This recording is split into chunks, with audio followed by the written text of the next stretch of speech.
স্মৃতি ফিরতেই গোডাউনে গিয়ে রুডির হাত থেকে দীপাকে বাঁচালো সূর্য। হ্যাঁ বন্ধুরা, আমরা এখন থেকে এমনটাই দেখতে পাবো অনুরাগের ছোঁয়া আগামী ধারাবাহিক পর্বগুলোতে।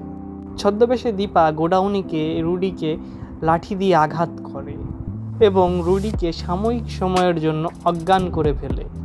সূর্যকে দীপা চেয়ারে বাঁধা অবস্থায় দেখে তাকে বাঁচানোর জন্য মরিয়া হয়ে ওঠে দীপা। সূর্যকে নিয়ে গোডাউন থেকে বের হওয়ার চেষ্টা করে দীপা।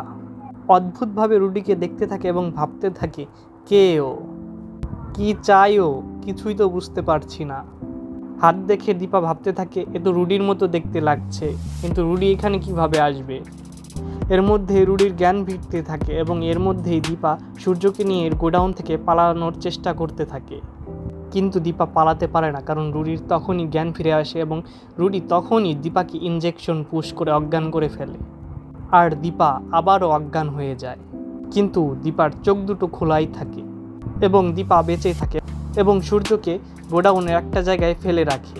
সূর্যকে এক পর্যায়ে সবাই খুঁজে পায় এবং তাকে হুইল চেয়ারে বাঁধা অবস্থায় পায় এবং হুইল চেয়ারের সাথে দেখা যায় দীপার আঁচল ছিঁড়ে আছে। এইটা দেখে রূপা ভাবতে থাকে দীপা যে গোডাউনে গিয়েছিল এবং সূর্যের সাথে দেখা করেছে এবং এর মধ্যেই সূর্যেরকে নিয়ে হাসপাতালে ভর্তি করে এবং ওর ট্রিটমেন্ট শুরু হয়ে যায়।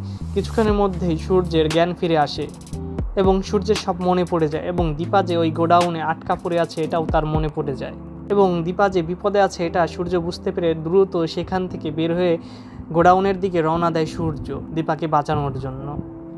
অবিনাশ কৃষ্ণ ডেরায় পৌঁছানোর আগেই সূর্য ওই ডেরায় ঢুকে যায়। দীপাকে যখন জ্যান্ত পোড়াতে যাবেন তখনই হাজির হয় সূর্য এবং সূর্য রুডিকে বাধা প্রদান করে। এক পর্যায়ে রুডি ওইখান থেকে পালিয়ে যায় এবং বুঝতে পারে যে পুলিশ এখানে আসছে।